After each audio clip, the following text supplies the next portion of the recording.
O estudo revelou que o Brasil arrecada cerca de 260 bilhões de reais por ano caso implementasse a taxação sobre os super ricos. É isso mesmo, Luciana Verdolim?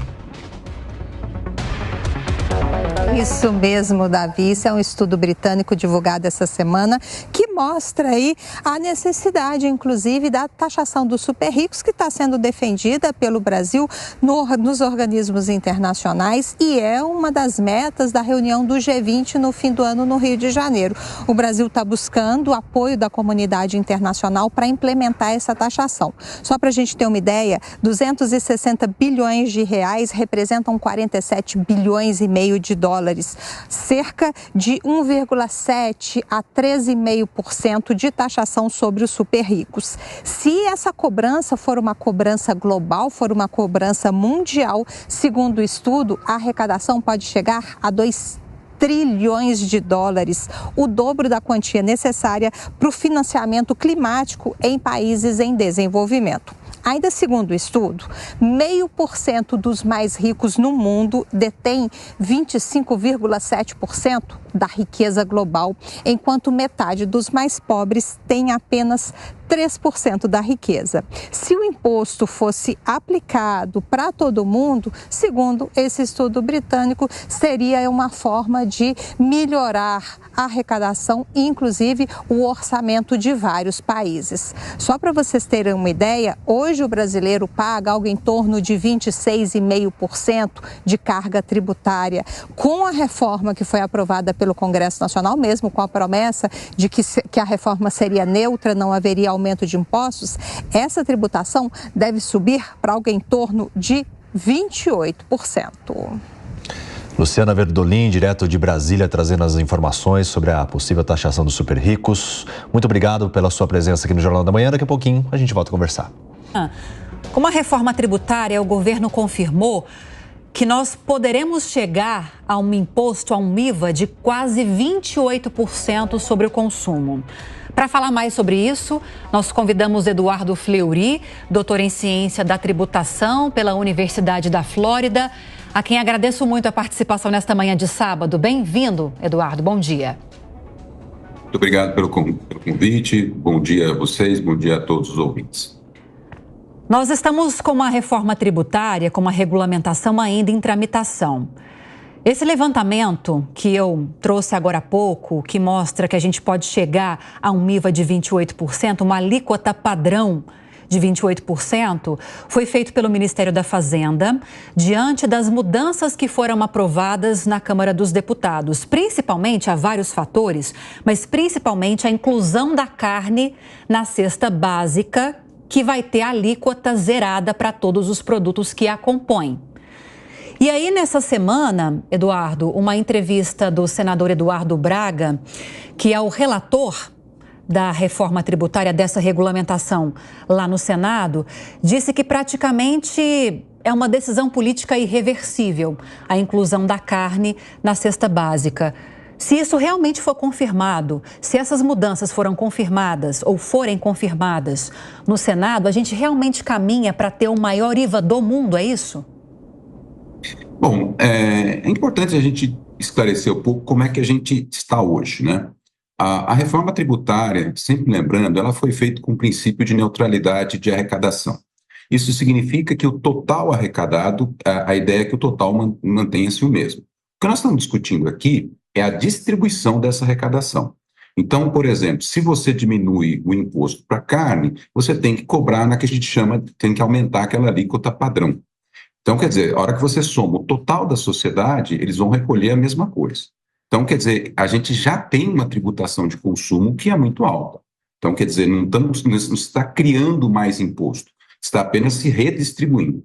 Outra coisa, quando você consome os produtos hoje, muitos dos produtos que você consome já têm alíquotas maiores que 28%, inclusive, né? Então, a ideia é que se faça um rearranjo e que se chegue a uma alíquota padrão, né, para todos os produtos. O problema é que, durante as discussões do Congresso, seja na emenda constitucional, seja agora no projeto de lei complementar, que regulamenta a emenda, foram se colocando exceções, e essas exceções foram colocando mais produtos. E aí, portanto, essas exceções reduzem, né, são alíquotas menores, e acabam reduzindo a base, fazendo com que os demais produtos acabem sendo tributados a 28%, como é o que foi feita a estimativa pelo governo. O governo está deixando claro, olha, quando eu mandei um projeto, eu tinha uma alíquota estimada de cerca de 26,5%, né? Agora, e era um projeto bastante, vamos dizer assim, generoso no sentido das alíquotas reduzidas para vários produtos, remédios e tudo mais, e ainda assim foram adicionados mais. E com essa adição, obviamente, a alíquota padrão, que a gente chama,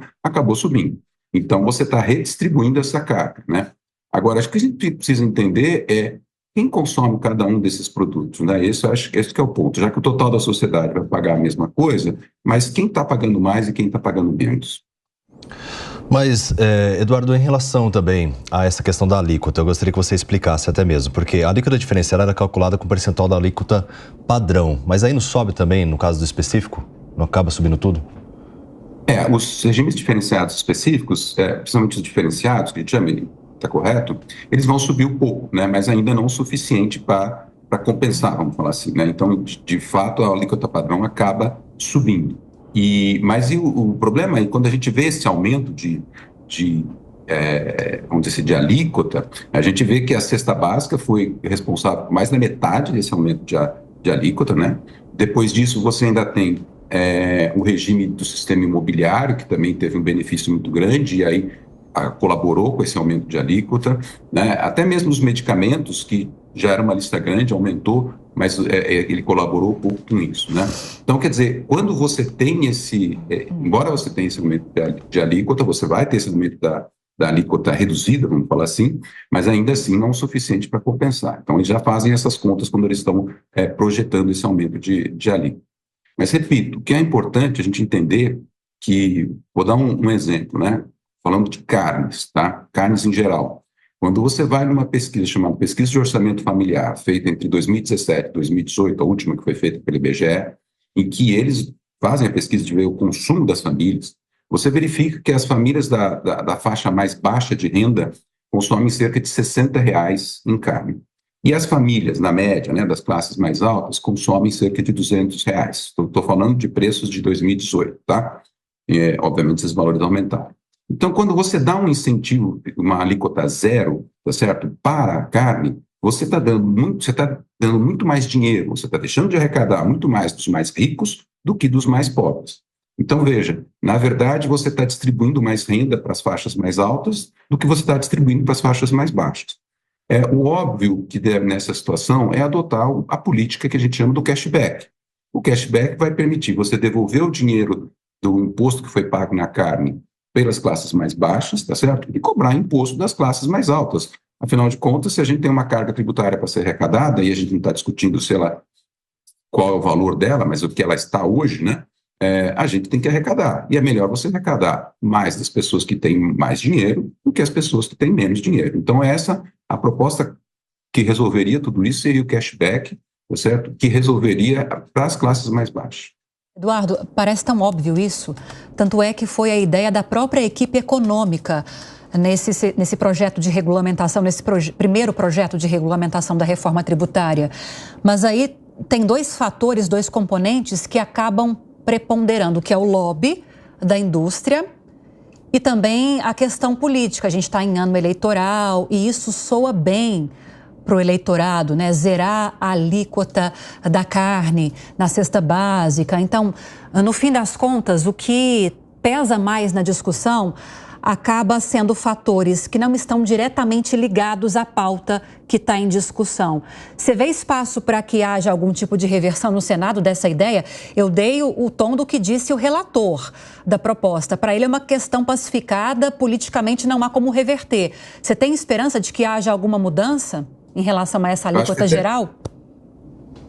Eu acho que até essa discussão que a gente está tendo aqui, né? Quer dizer, todo mundo, vamos dizer assim, de uma certa forma, revoltado com essa alíquota muito mais alta, né? Demonstra que acho que pode existir espaço político. Obviamente, eu não sou aqui comentarista político para isso, né?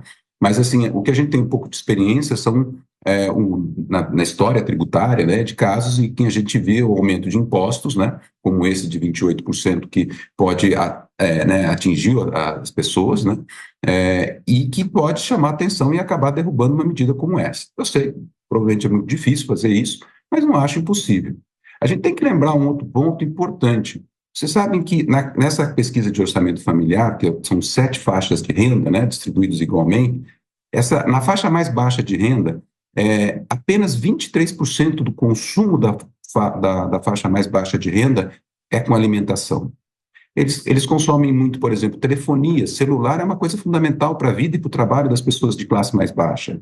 Roupas, eles consomem mais. Se consome mais pagando prestação de motocicleta para fazer os transportes, trabalhar com um entregador, né, do que se consome com arroz e feijão, só para se ter uma ideia, pagando as parcelas de compra de motocicleta das classes mais baixas. Conclusão, você vai desonerar eventualmente 24% da renda do consumo da classe mais baixa, mas, por outro lado, você vai fazer o quê? Você vai aumentar o imposto do restante. Então, quer dizer, pode não ser nem benéfico para a classe mais baixa como um todo. Então, quer dizer, é um erro grosseiro, digamos assim, do ponto de vista de política econômica que o Congresso, eu sei que o Congresso tem as suas, como é que chama? As suas dores, né, do ponto de vista de eleição e tudo mais, mas é um erro que você pode perfeitamente explicar, perfeitamente corrigir agora, explicando para a população isso, né? Mas, como disse o senador, pode ser uma tarefa mais difícil. Luana Tavares. Eduardo, bom dia. Eu queria ouvir também a sua opinião em relação à forma como vai ser feita a distribuição entre os estados, municípios e a federação, quando o imposto passar a valer, a gente tiver aquela divisão, né, do CBS e do IBS, que são os impostos federais, os impostos municipais, nesse novo modelo do IVA que aglutina esses impostos. Ainda não foi regulamentado esse modelo, mas já está em discussão no Congresso. Eu queria entender a sua visão sobre como ele vai funcionar e se isso não vai trazer também ali uma dificuldade, né, de puxar para um lado e para o outro, sair da guerra fiscal e agora ir para essa guerra de distribuição desses impostos para cada ente da federação. Eu creio que a gente precisa, na verdade, essa questão ela vai ser regulamentada agora. Ela já está desenhada, digamos assim, na emenda constitucional, tá? E esses projetos são 2 projetos de regulamentação da reforma tributária, né? Uma já foi aprovada pela Câmara, outra está para ser aprovado agora, né? Então, o que a gente vai ver nisso? A gente vai ver esses detalhes de como distribuir. A ideia da distribuição inicial é começar, porque hoje a tributação é feita na origem, né, da onde sai a produção, e no futuro ela vai ser no destino. Essa transição, ela vai demorar muitos anos, tá certo? Vai ser feita em mais de 20 anos, e essa transição vai ser feita ano a ano, né, com base naquilo que se arrecada hoje, que cada município, cada estado arrecada hoje, e aos poucos você vai fazendo essa transição, de tal modo que são, segundo cálculos que foram feitos aí pelo próprio governo, pelo IPE e tudo mais, as perdas vão se concentrar em pouquíssimos municípios, entendeu? E mesmo essas perdas, considerando alguns ganhos que essa reforma tributária vai trazer, provavelmente vão ser superadas. Então, quer dizer, eu acho que isso daí já está relativamente assentado, mas isso pode surgir ainda na regulamentação, eu concordo com você, entendeu? Mas essa guerra, o que era melhor do que a guerra fiscal que a gente tem hoje, é que ela termina na hora da votação dos projetos, né? Votou o projeto ali, definiu. O problema da guerra fiscal que a gente tem hoje é que ela é uma coisa constante, todo dia a gente tem novos incentivos fiscais para os estados, municípios nem tanto, mas principalmente para os estados. Então, eu acho que isso daí vai ter uma data para terminar. Pode ser uma disputa muito grande, mas tem uma data para terminar muito mais cedo.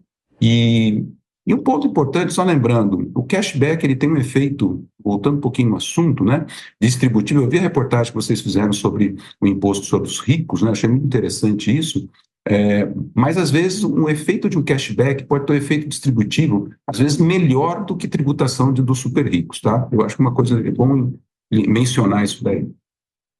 Ele viu. Bom, queria agradecer muito a participação agora, nessa manhã aqui no Jornal da Manhã, do Eduardo Fleury, que é doutor em Ciência da Tributação pela Universidade da Flórida. É um assunto complexo, mas o senhor trouxe com maestria e didaticamente as informações para a gente. Obrigada, Eduardo. Bom fim de semana. Bom final de semana para vocês. Obrigado pela conversa.